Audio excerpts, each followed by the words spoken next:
Good evening and salutations, my Days of Our Lives fans. You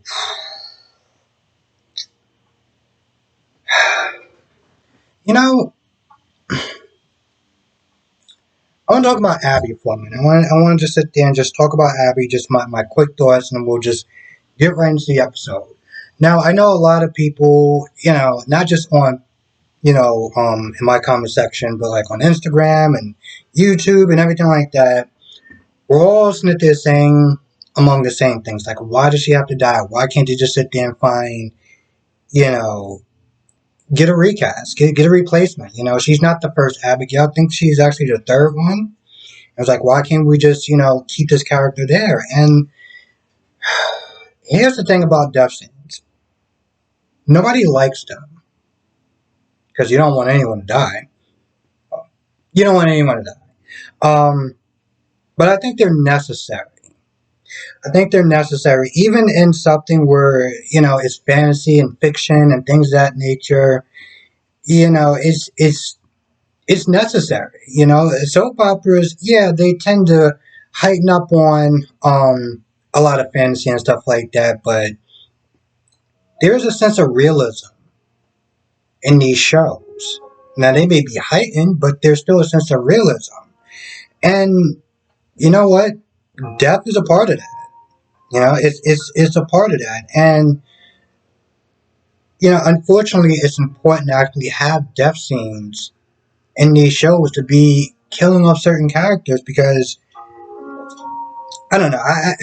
I felt like I had like this whole speech, this whole monologue, but my point is that it's important, you know, because unfortunately things like that do happen. Random thing, and honestly, tell you the truth, when you really look at this whole thing, it was random to an extent.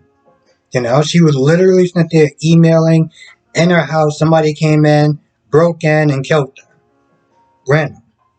That's what happens almost every day. Um, and I feel like I don't know. I guess without depth, it like there's not really a lot of meaning in life without depth. A little bit. I know it is. I can probably get a little more philosophical about that, but I'll just sit there and say that. Um, Now, the thing is for me, and a lot of people, most people knew that Abigail was going to die. They knew that the actress was going to leave. Also, Tripp was leaving too. That's something else I actually forgot to sit there and talk about because that was on my Instagram feed for a hot minute. And I knew I forgot to talk about something. Um, but yeah, no, everyone, a lot of people knew that Abigail was going to get killed off. So when it happened, I wasn't like, oh my goodness, I can't believe it. What happened? Because I knew, because I had the internet. Um, and I guess that's sort of the thing. Like when I first used to watch these shows, I didn't have the internet. It was just basic cable at best, but I didn't have internet. So if somebody would die, somebody would get killed off, whatever. I didn't know. Like I didn't know that character was going to be dying or leaving or getting fired or suing, whatever. I just knew that I came back from school and this character is gone, and I'm just like, what the hell is going on? And I remember DC Sanctuary saying something along the lines of, I miss when I used to be surprised. When I sit down and watch it as a fan, and granted, you can still do that as long as you just, totally unplug. But I personally just can't do that. I like to sit there and know, and plus, I'm on social media a lot, so that stuff just comes in my feed. So it's just not really going to happen as far as me being too surprised. But I do understand, like, you know, like being surprised that day, like what's happening, what's going on, as opposed to me knowing for like weeks and hell, I think even like a month or maybe even 2 months, um, or longer. These characters are going to die. So when it happened, it was just like, hmm. And don't get me wrong. Um, a lot of times in these death scenes, it's not just so much the character that dies. It's the people that they leave behind. The sadness that it's a ripple effect, you know. Now, granted, EJ and Bella was about to, well, we're adults. We know what they're about to get into. Um, they get halfway upstairs. Chad is yelling and stuff like that. They find him. They take her to the hospital. And, well, you know what happened at that point. Now, I'm not gonna lie. When I saw Chad come through the door, first of all, he came through the door. He's like, "Oh man, you missed a great movie." And I was like, "Minions, yeah." I think of minions. I think of Twinkies. Okay, I'm actually thinking about wanting a Twinkie right now. Actually, but he walked in, and I was like, "Man." Actually, I feel bad for him. I mean, Chad has been a character that I started watching. I was like, "Man, this guy's a dick. Like, you are a privileged dick." Um, And it didn't really change that much, but I didn't really. The thing is, I didn't hate him. When I first saw him on the screen, I was like, man, you're just one of those people that just have a very punchable face. Um, but I've kind of learned to deal with him for the most part. He didn't really like bother me. He didn't annoy me. Um, so I saw it coming. I was like, damn, I actually feel bad. I was like, I feel bad for him. And they get into the hospital, and at this point, EJ Smith, they're holding him, and at this point, if you've been watching the channel, you've been watching my channel for a while, you know how I feel about EJ. It's my favorite character. Okay? And EJ is a lot of things. Like, he can be a vindictive, spiteful, mean spirited, and downright sometimes awful human being. Not Hitler level, but awful human being. And, granted, even that comment that he said, I was like, bro, I know what you were trying to do, but Jesus Christ, you are a father.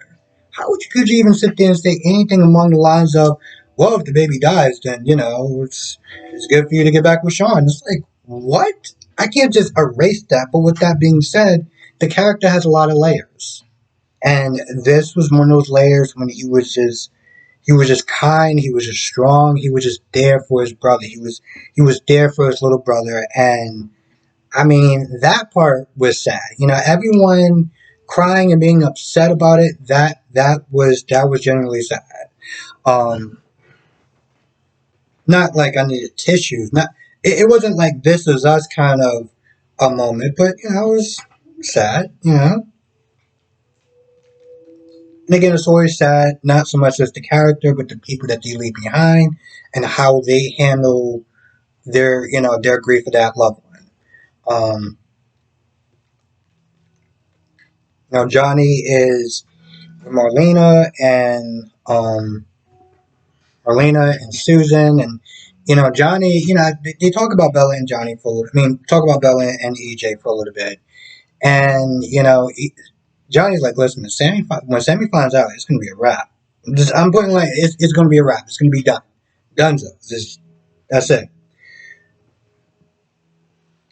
They start talking about sweet bits because they're eating sweet bits. Talk about Chanel, and Johnny's like, you know what? Why don't you sit there and tell me who Chanel's gonna be with? So she's like, all right, whatever. She's doing her whole little thing, and then I guess she must have felt EJ's pain because it went from being to like dead serious. And I knew exactly what it was because the way she was sitting there acting. And it wasn't that long before Bella walked in the room and told everyone what happened. So you got that whole thing going on. And you got Chanel and Natalie. They're sitting there talking. Nothing really too crazy. Chanel did apologize for her annoying ass comment of "I choose myself." I'm like, all right, then kick rocks. Like, I'm gonna be honest, I've never really liked Chanel, but like, I just remember her saying, I was like, oh, seriously. Like, I get that those two idiots and that they're fighting over her, and I'm like, all right, whatever. But there's not that fighting. And she was like, oh, I choose myself. So she did apologize for it. I was like, okay, thank goodness, because I can have and an ounce more respect for you because you did apologize for that. So moving it up a little bit. They get a call from Trip. Now Trip basically is telling Steve and Kayla that he's going to be leaving Salem. He's going to be going to Seattle. You know, the near death experience. He wants to get close to his sister and brother, and you know, time isn't always on everyone's side. So you know, that's his reason. Well, that's mostly his reasoning. Um, Now, Allie, you know, one second. Now, after he tells both of them that you know he's going to Seattle, he calls up Chanel and Allie, tell them to come over and tell them the news. You know, Chanel just wished him well, and you know, remarked that they, you know, in the beginning she didn't, you know, he didn't like her. Now, actually, to tell you the truth, she was like, "Oh, in the beginning, you know, it took me so long because you know you hated me for so long," and Tripp was like, "Oh, I didn't hate you." I was like, "Bro, really?" Really, we just four lies today, right? That's what we doing. And he was like, all right, well, maybe I didn't exactly. You're my favorite person. You hate her. Let's be honest. Um, I'm gonna be honest. I would have hated that chick too. In the beginning, she literally tried to walk away and you know put the tab a $500 tab on everyone else, on all of them, while she just walked off. Meanwhile, she actually does have money and she could have helped them out, but she was like, oh, let it be somebody else's problem. I didn't forget that. But you know, they parted on good ways, so you know, that's cool. And you know, Allie was all like, oh, you're leaving because of me, aren't you? And I was like, I partly was like, girl, you know damn well this universe does not revolve around you. Now, with that being said, I, I'm not gonna lie. I partly did want to sit there and say, just as my knee jerk reaction was like, "Girl, you know what? Maybe he might, maybe he might be on something." Just saying. I mean, it's not uncommon, you know. And honestly, to tell you the truth, Steve and Kayla was like, you know, they looked at him and you know, Trick was like, "Yeah, this isn't a retreat. You know, I'm not just leaving because of her." Um, and that's what he said. He was like, "I'm not leaving because of you." And to be fair, that is normally I would sit there and say you're not the center of someone's universe except for Henry, but in this case, you know that could possibly be it too. You know, like it's a small and you think about it, it's a small town. You're bound to constantly run into each other. You're gonna be sitting there holding hands and doing all sorts of stuff with Chanel and like that's gonna be awkward as hell. I would understand if he left because of that.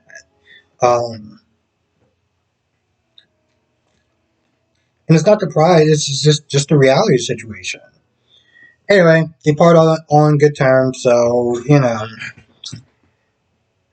Honestly, to tell you the truth, I'm not gonna lie. I did sit there and say a while back. I was like, "Yo, maybe Claire can come back and be his new, you know, his new romance or whatever." Because I don't really see like, you know what I'm saying? Like, I didn't really see anything moving forward. I didn't really see anything as far as prospects go moving forward. And it's not like he really had a lot of options. I mean, um, Victoria, the hell is her name? Ben Sierra. Oh my god, exactly how to say Ben Sierra to remember. I was like, it's not like Sierra's free or well, Allie's free or Claire's left, and I doubt she's gonna really do anything with Chanel, seeing how Allie and Trip and Johnny wanted her. So it's like, you know, like you're not an established character. You've been around there for like eons, and you're a lot older, and you could just kind of just be there by yourself. It's like, no, they're gonna want you to hook up with somebody. Otherwise, yeah. So yeah, so he left. I have to tell you the truth. I mean, I didn't really have anything against Trip, to be honest. He actually seemed like a really nice guy. Um, Minus the whole him putting a knife to Kayla's throat. He seemed like a nice guy. Um, but I guess when you really think about it, it's like, what else is he really gonna do? So Snow sees Johnny. He's upset, and you know she comforts him. AJ comes back to. Well, here's the thing. You got Bella. Susan and Marlena, they're just sitting up there drinking tea. He knocks on the door. When Marlena answers the door, it's like it's written all over his face. He didn't even have to say anything. It's like people already know, like just a look, just a pure energy that he was giving off. They all sitting there hugging each other and crying and everything like that, and so you got that going on. Now here's the thing: when I heard that they were going to be coming up, Abby, my first thought was Evans or Christian, but he's in Statesville. Oh, and also, Chad was like, "Oh, we can get Doctor off or whatever," and you know, Kayla was like, "No, it was too late." And I'm like, I mean, is it too late? Yeah, I mean, like, is it too late? Is there a time frame for, before they die?